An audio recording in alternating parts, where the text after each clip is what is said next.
Ok.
Alors on commence, vous êtes tous là?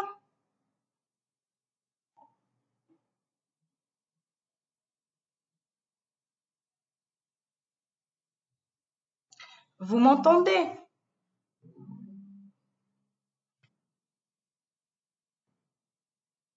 Ok, très bien. Alors,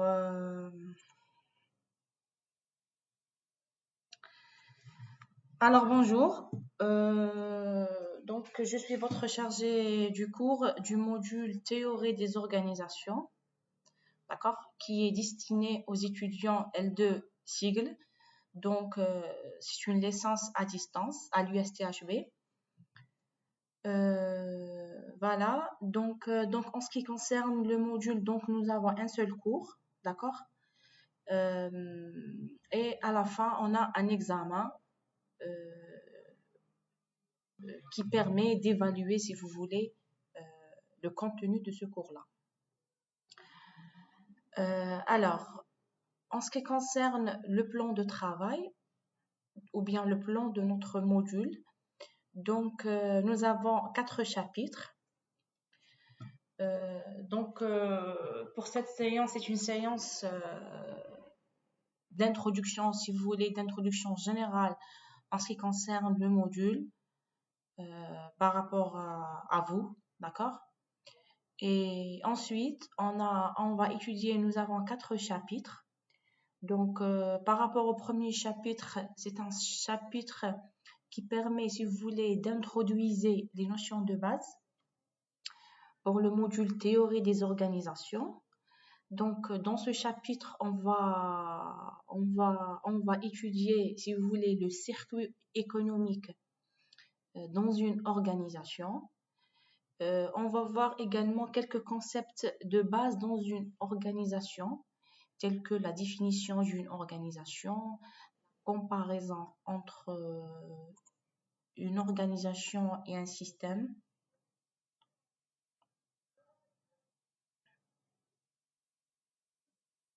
Ok.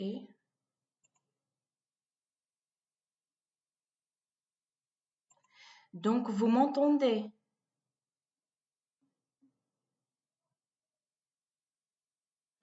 Et pour le, et pour le partage, est-ce que l'écran est bien partagé? Ok, très bien. Donc, j'ai dit qu'on va réaliser ou bien on va voir la différence entre les organisations et les systèmes. On va étudier les organisations en tant qu'ensemble de forces en équilibre dynamique, d'accord? Et on va voir les moyens de communication dans une organisation. Donc, en ce qui concerne le deuxième chapitre, donc le deuxième chapitre traite l'historique des courants de pensée en organisation.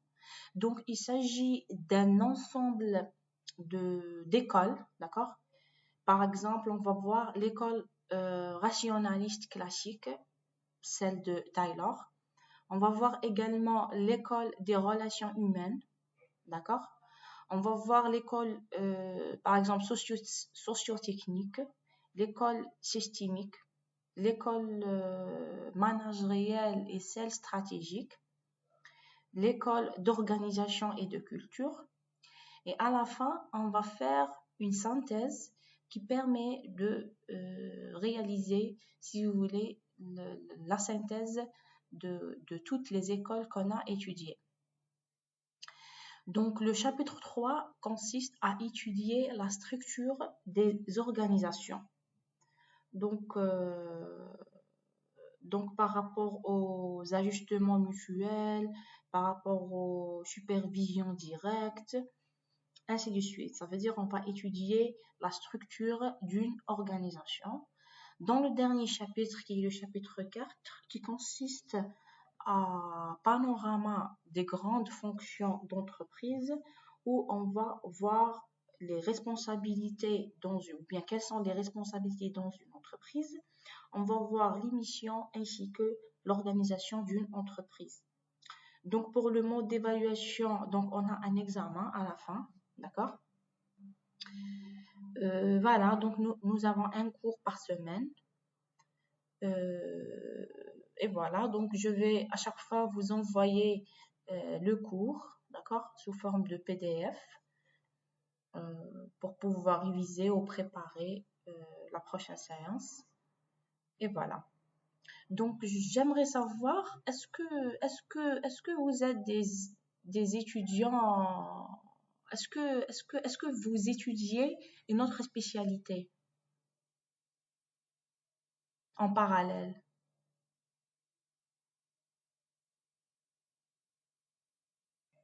Pardon?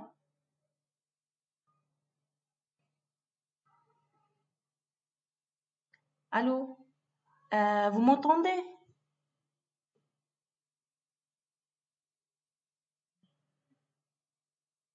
Allô, allô, est-ce que vous m'entendez? Oui. Est-ce que vous m'entendez d'une manière efficace ou là il y a un problème?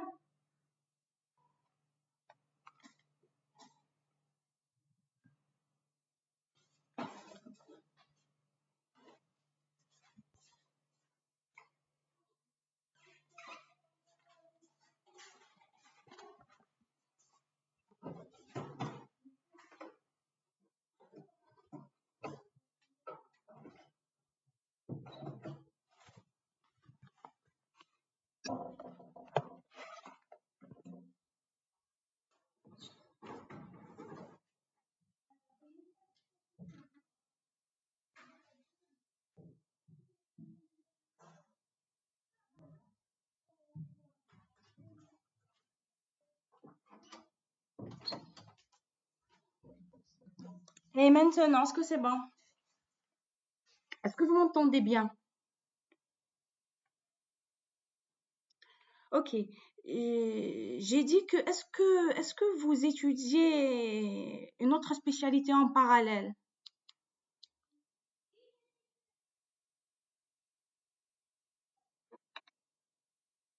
Ah, ok, très bien.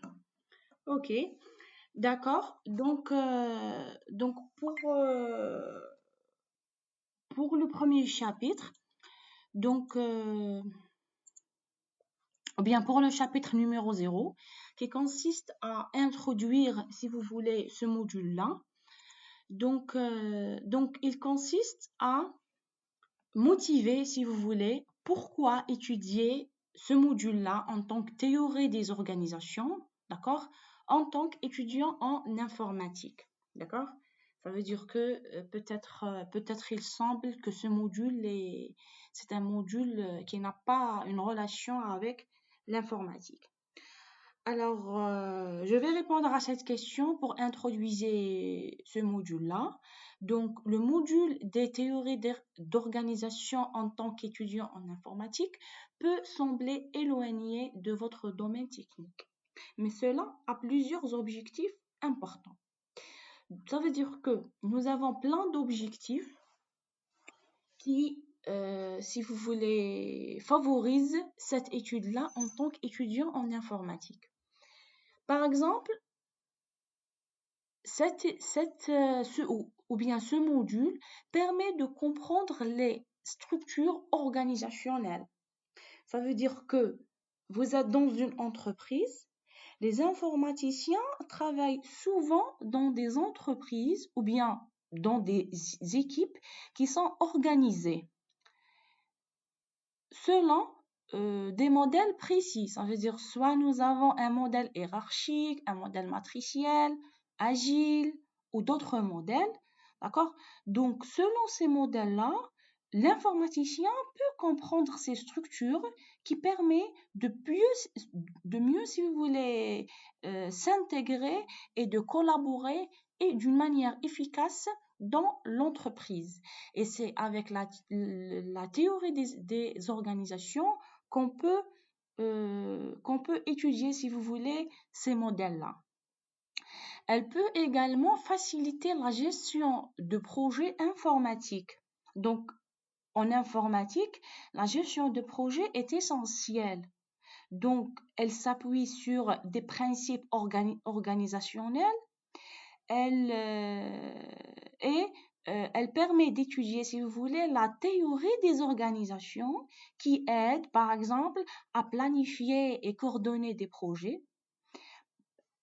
Par exemple, pardon. Par exemple, c'est pour gérer, ou bien pour gérer les équipes et les ressources et pour identifier les rôles et responsabilités de chaque acteur dans un projet. Par exemple, on a le troisième point qui permet d'adapter les solutions informatiques aux besoins organisationnels. Ça veut dire on veut créer une solution ou bien on a déjà une solution, mais on doit l'adapter avec le besoin organisationnel de notre organisation. Donc, par exemple, lors de la conception d'un logiciel ou de système informatique, par exemple, il est crucial de comprendre comment les organisations fonctionnent. Ça veut dire que je vais créer un système informatique, je dois comprendre d'abord comment cette organisation fonctionne pour pouvoir créer un système qui est, si vous voulez, adéquat avec cette organisation. Je veux savoir également, ou bien je dois savoir également, quels sont leurs besoins spécifiques en termes de processus, ou bien en termes de flux d'informations, et également en gestion de ressources. Quelles sont les ressources pour pouvoir créer un système qui s'adapte à ce système-là. Pour le quatrième point, alors collaborer avec des professionnels de divers domaines. Donc ici, travailler en informatique implique souvent d'interagir avec des services comme des ressources humaines, le marketing ou bien la logistique. Ça veut dire une bonne compréhension des organisations permet de mieux communiquer avec ces parties. Donc, le cinquième point consiste à développer des solutions stratégiques. Ça veut dire en tant qu'informaticien, pour créer un système informatique à l'organisation. Donc, vous pouvez ou bien vous pouvez être amené à, par exemple, créer des systèmes qui améliorent l'efficacité organisationnelle ou bien créer des systèmes qui proposent des solutions adaptées aux défis d'une organisation. Donc, chaque organisation possède un ensemble de défis. Donc, en tant qu'informaticien, on doit créer des systèmes qui répondent à ces défis-là. par exemple, euh, appréhender par exemple l'impact des technologies sur les organisations. Donc ici, les technologies de l'information transforment les organisations. D'accord? Ça veut dire on doit étudier la théorie organisationnelle qui nous aide à analyser, par exemple, comment les systèmes informatiques influencent la prise de décision. Donc, c'est un point très important par rapport à la prise de décision dans une organisation. Donc, il s'agit des applications où les clients sont les SGBD, les clients sont les PDG de l'entreprise. Aussi, pour les implications, par exemple, des technologies sur les processus organisationnels, ça veut dire on doit avoir une idée sur les technologies qui existent pour aider le processus organisationnel.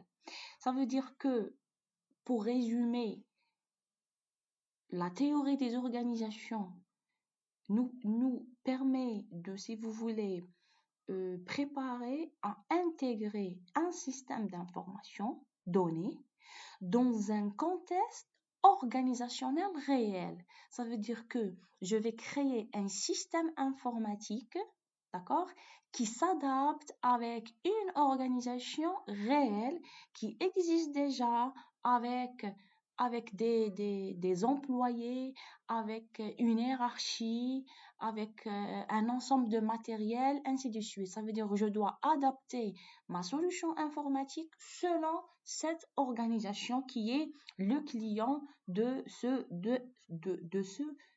développeur.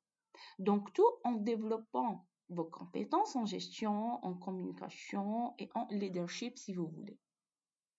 Donc, ce sont des éléments qui, si vous voulez, qui motivent l'étude de la théorie des organisations en tant qu'informaticien. Donc, en résumé, ce cours vous prépare à intégrer les systèmes informatiques dans un contexte organisationnel réel, tout en développant vos compétences en gestion, en communication ou en leadership. Prenons un exemple pratique pour illustrer l'importance de la théorie des organisations pour un étudiant en informatique. Excusez-moi un instant, s'il vous plaît.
Alors, on était arrêté dans un exemple pratique où je peux utiliser, si vous voulez, la théorie des organisations en tant qu'informaticien. Alors, imaginons que vous êtes un développeur, d'accord? Un développeur informatique dans une entreprise ou bien dans une organisation quelconque, d'accord? Et vous devez créer un système de gestion de ressources humaines, d'accord? Pour une entreprise ou bien pour une organisation X. Ça veut dire vous devez créer un système de gestion des ressources humaines qui s'adapte avec l'organisation. Pardon? Ah, oui, pardon. Ok.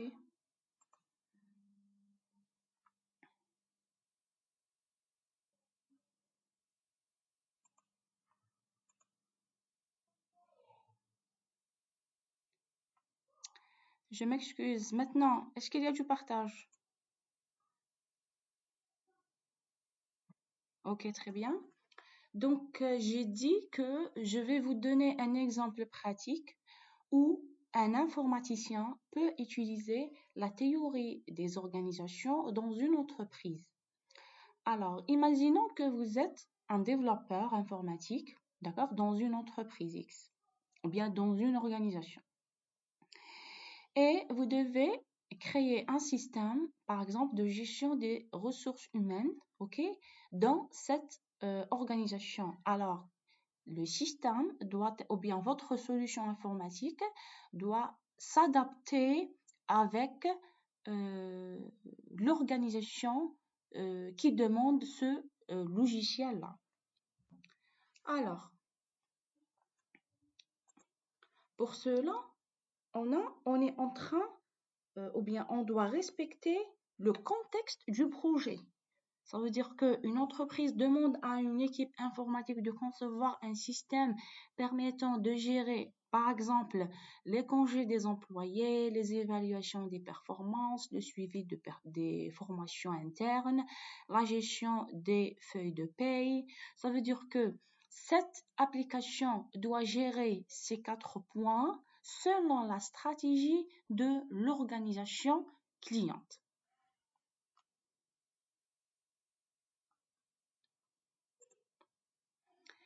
Donc, nous avons une étape, ou bien la première étape, où la théorie des organisations intervient, c'est que la compréhension des besoins organisationnels. Ça veut dire que une fois vous étudiez le module de la théorie des organisations, vous pouvez maintenant comprendre les besoins organisationnels d'une organisation donnée. Alors, avant de coder votre système ou bien votre solution informatique, vous devez d'abord analyser 2 choses. La première ou bien le premier élément consiste à analyser la structure organisationnelle de votre organisme. Ça veut dire que est-ce que cette organisation utilise une structure organisationnelle de type hiérarchique ou bien de type matriciel? Ça veut dire que pour savoir comment les décisions circulent dans cette entreprise-là, et selon cette information, vous pouvez concevoir votre système. Par exemple, vous devez savoir quelles sont les procédures internes de votre organisation. Ça veut dire qui valide les congés, ou bien ou bien est-ce que par exemple le manager direct, ou bien le responsable de ressources humaines. Ça veut dire qui est la personne qui doit valider les congés. Donc, selon cette réponse-là, vous pouvez créer votre système et donner la main à la personne qui doit valider ce congé-là. On doit également, par exemple, analyser les flux de travail ou bien les workflows. Donc, avec les connaissances en théorie des organisations, vous identifiez les flux de validation des congés, les acteurs impliqués, les goulots d'étranglement possibles dans cette organisation. Ça veut dire que si je parle de flux de validation des congés, ça veut dire que quelles sont les étapes à suivre pour valider un congé? Par exemple, je commence par la soumission de la demande de congé par l'employé. Ensuite, on passe à la phase de la validation. Et enfin, on termine par la phase de la notification de résultats. Donc, ça dépend l'organisation ou bien le flux de travail de cette organisation. Aussi, je dois savoir quels sont les acteurs impliqués. Est-ce que je dois impliquer par exemple l'employé, le manager et le gestionnaire de ressources humaines, ou bien je dois impliquer seulement l'employé et le gestionnaire, ou bien seulement l'employé et le directeur. Donc ça dépend ici et aussi la gestion ou bien la stratégie qui est utilisée dans cette organisation. Si on prend par exemple des exemples par rapport au goulot d'étranglement possible qu'on peut avoir. Par exemple, on peut, tomber dans une validation trop centralisée. Ça veut dire que, comme problématique, toutes les décisions ou bien les validations doivent passer par une seule personne ou bien un seul service, ce qui ralentit le processus de validation. Ça veut dire si cette entreprise se base sur la centralisation, donc à ce moment-là, si vous voulez, toutes les demandes vont passer par la même personne. Comme exemple, si tous les congés des employés doivent être approuvés par le directeur général, cela crée un goulot d'étranglement, surtout dans une grande organisation où on a beaucoup de demandes. Comme un deuxième exemple, par exemple, si on a une mauvaise communication entre les services ou bien trop de niveaux hiérarchiques. Donc, on peut avoir le problème suivant qui est le flux d'informations entre les départements qui ne sont pas clairs ou bien prennent trop de temps car ils nécessitent l'approbation de plusieurs supérieurs, ce qui rallonge, si vous voulez, les délais. Prenons un exemple. Lorsqu'un employé soumet une demande de formation, donc le service ressources humaines attend une réponse du département de finances, par exemple, pour valider le budget, mais cette communication est lente ou inefficace. Donc, pour cela, on doit bien étudier cet axe-là de workflow. Un troisième point, c'est par rapport à la conception du système. Donc, grâce à la théorie des organisations, vous modélisez une base de données qui suit les rôles et responsabilités dans l'entreprise. Aussi, vous permet de développer des interfaces adaptées, simples, intuitives à chaque utilisateur. Ça veut dire chaque utilisateur ou bien chaque employé peut visualiser la partie de votre système à l'aide des interfaces bien spécifiées à l'employé, par exemple. C'est selon ses droits d'accès.